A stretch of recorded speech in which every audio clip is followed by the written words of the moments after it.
Good evening and welcome to Face Off. I'm Rob Cunningham alongside Kevin Kunzman and our special guest, special friend to the show, Tim Lincecum. Welcome back and congratulations heading back to the World Series. Thank you. Sorry about your Phillies that couldn't make it to the playoffs this year, but yeah. Hey, but are you going to start a game? We're back. Apparently, I might start game 2, but I'm just recovering from last night, man. Wilson just had us. Wow. You know? He's still around, huh? Yeah. Okay. I think I'm still a little wet from the rain too. Okay. Well, we'll get back to you and your team a little bit later. We're going to start with the NFL and the New York Football Giants leading the Giants? NFC. Yes. What Giants? Sorry, the New York Football Giants. Wait. We just clinched the World Series. I don't care. Why don't we start? Who made this rundown? I don't know. Anyway, we're going to start with the New York Football Giants in the lead in the NFC East. But as we've seen the past few years, the Giants' schedule may be a little unfavorable or unfair as always in the second half of the year. So, guys, Tim, we're going to start with you. Do you think the Giants are being set up again for another collapse? Give me the games. Here I'll read it. This week at Dallas, home against Pittsburgh, at Cincy, home against Green Bay, at Washington, Saints, Falcons, Ravens, Eagles. I want to say yes, because it literally always – see, the thing about these past couple weeks with the Giants, beating San Francisco, coming back and beating the Redskins barely, you know, like with Coughlin and Eli, the Giants in October are like 28-5. I think it can just be that it's like October. Like, don't you guys feel that way? That it can just be like October? Like, it's going to happen. Like, they'll probably go – there's how many games left? 1, 2, 3, 4, 5. 9 games? If they go 500 there, they win the division. They can go 3-5, but yeah, it's the fact that I think they'll collapse record-wise, but I think it'd be the same thing as last year, where with the Eagles and the Cowboys being so unsure right now, I feel like you're talking about the collapse of, like, say 2009 that happened to the Giants. They finished 8-8 after going 6-2. I pulled up some numbers to compare to see like if we even like compare to that. And 2009 we had a -7 turnover differential, and this year we have a +9.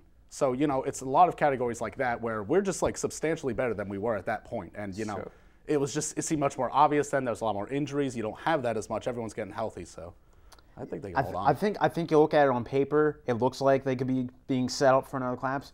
I don't think it's going to happen this time. No, but people say that every year. I mean, every year, this ain't going to be the year. You know, this ain't going to be since 2006, this ain't going to be the year. It's happened every year. But what is making you believe that it won't happen this year? Why this year? Regression to the mean. I'm going to pull my inner Adam Dobrovolsky.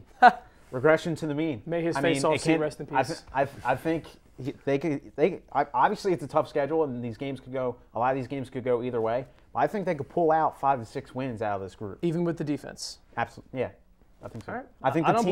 I think the teams that they're playing are suspect enough where Pittsburgh and Cincinnati are very suspect, and Baltimore. Yeah, you know, you really kind of never know. You don't know which team you're going to get each week from a lot of those teams. And with the Giants as well. I guess as long as they have Eli, it's like we're an enigma. Yeah. We're going to move to their division rival now, the Philadelphia Eagles, coming off their bye week, but with a new defensive coordinator, Juan Castillo fired by Andy Reid. Todd Bowles takes over. Now, it was a questionable move to begin with when they moved Castillo to the defensive coordinator from offensive line coach. Do you think Castillo is a scapegoat of sorts for Andy Reid, who knows pretty much that his job's on the line now? Well, you're the Eagle fan. Tell me. See, this is a tough thing when you try to define scapegoat, because I think Castillo should have been fired. Yeah. But I also think Reid should be fired. I think they both should be fired. So is he a scapegoat? Yes. And is he a scapegoat? No, because he should have been fired just on his own merit. But I guess when you look at him being brought in by Andy Reid, he was kind of set up to fail in a sense, because you go from the offensive line coach to the defensive coordinator. You know, what are you doing? I don't understand that. Yeah, at all. I mean, the whole hire was very suspect from the start. I mean, offensive line, I remember I was sitting in class around a bunch of Eagle fans, and I'm like, you guys just hired your offensive line coach to be your defensive coordinator. Now, technically, the defense this year has been their one strong point, if you ask me, because isn't the Eagles' offense ranked 31st? Something like that. Yeah, they're actually probably. They are. They're ranked really low, and then the turnovers. I mean, the defense wasn't that bad, and I think Andy Reid now is so desperate to make himself look good, you know. And then Laurie came out and even said he didn't like the hire at first. So I think the organization's a mess. The fact that the owner really lets him have that much control and didn't approve of it and still let Andy Reid do it, there's something going on. It was the defense that has blown the past 2 games in the fourth quarter. Your quarterback is throwing interceptions in the fourth quarter. Then play defense. Back them up. When they get an interception, the Lions were in their own territory. Well, I feel like the Eagles' defense, I don't know as well as, say, the Giants' defense, but I feel like they're more of an attacking defense. They got quality pass rushers like us. They've got great corners that should be, ball hawks, So I feel like they should be more dependent on turnovers, whereas Castillo was playing more conservative. And I feel like, you just need someone in there that's going to have the mindset of, say, Spagnuolo or Perfuel or Jim Johnson, to where it's just attack. You can't have that from a guy like that. And I think it's more the players, okay? The talent is there. Yeah. Okay?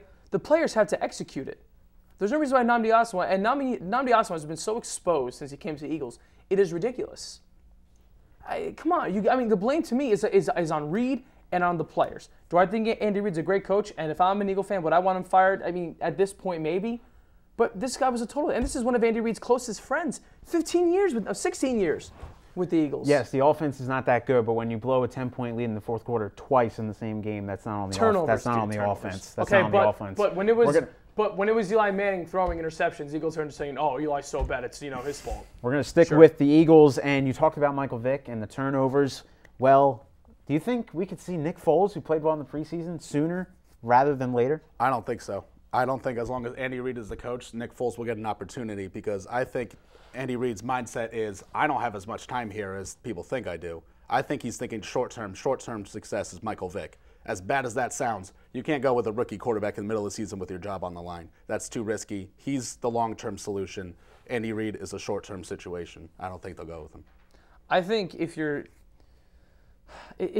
start Foles, you are kind of saying that the season's over. But a beat writer for the Eagles on a local Philadelphia radio station was saying that don't be surprised if you see Nick Foles this week, or if not, possibly the week after. So if they're doing bad at halftime, you're going to see Nick Foles. But again, even though you've been told by the owner, if you don't win the Super Bowl, or at least get near the Super Bowl, you're fired. Why would you make that move? Absolutely. You're absolutely right. Eagle fan. I think that very much. I think this is a must-win game for the Eagles coming off. Andy Reid's never lost after the bye. Once, I think. Once. Yeah. I think in the regular season he's never lost after a bye. And like you said, if Vic is doing poorly again at halftime, with his job on the line, you're going to see a desperate move. At some point, he's going to make the desperation move, and put Nick Foles in the game. If you were Andy, okay, I don't want to say if you were Andy Reid, but fine. If you were in Reid's shoes, what would you do as a manager? If Vic throws two interceptions, who starts the game? All right, Vic is starting, but Vic throws. It's halftime. You guys are down 17-6. Vic has thrown 2 picks. What do you do? Put in Foles. Wow. So you're calling the season's over. Anything can happen, but you're basically saying the season's over. He's desperate. His job's on line. Let me say this. Could you see Reid putting Foles in to use as an excuse when he meets with Laurie, give me time with this kid? That can be his way to keep his job. Because say if Foles say if Foles does well. They don't go to the playoffs, but Foles does well with Reid. That's Reid's excuse to stay. Your reason for putting in Foles, is it to hope that he gets some kind of spark plug like Big Ben did his rookie year, or is it more of just surrendering the season? No, some kind of spark. Vic's obviously not getting the job done. But that can help him keep his job. You see what I'm saying? If he makes Foles somewhat good and they're somewhat competitive, but don't make the playoffs, that can make Reid keep his job. Well, then he should put him in, shouldn't he? That's you just made the argument. No, they should win. I am asking you if that aggravates you as an Eagle fan. This could be another loophole in Andy Reid keeping his job. Hey, we'll see what happens. I don't think that would happen. But you really don't. Anyway, you really had we're going to move to the Baltimore Ravens and getting trounced by the angry Houston Texans after their first loss of the year. And was Sunday a sign of things to come for the Ravens without Ray Lewis on defense? Yeah. Well, Ladarius Webb is out too, so the secondary couldn't stop Kevin Walter. So if you ask me, he was kind of more missed. But in one game against the best team in the AFC, hands down, fine, they lost to Green Bay, but that was just bound to happen. Green Bay was bound to just blow. You and I called that. Give me some of that. But, as long as Flacco's quarterback, who knows?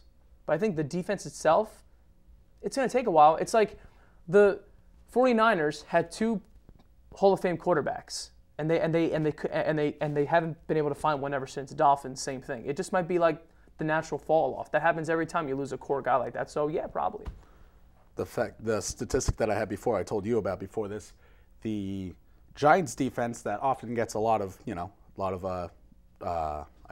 Slack. Yeah, a lot of slack. Sorry, a lot of slack. They've given up 129 first downs this season. Ravens defense has given up 175. Wow. Yeah, I think the Ravens. And the Giants have a very good red zone defense too this year. Yeah. The Ravens defense, to me, just like the Steelers, they're getting old. They're starting to get old, and it's starting to show on the field. And, I mean, you never know which Joe Flacco you're going to get. All they pretty much have on offense as consistent weapon is Ray Rice, but you can't rely on one guy. Do you think Flacco is going to be part of the reason why the defense doesn't do well? Like, because he can't keep the ball on the field. He throws interceptions. He doesn't score that. Problem is I can see that. It's too much of a non-factor in a win, and too much of a factor in a loss to just get that. So the Ravens for the next couple of years, it's going to be rough. This might be the start of going downhill. Wow. Yeah. We're going to step off to break here on Face Off. When we come back, we move away from football and talk World Series up next on Face Off.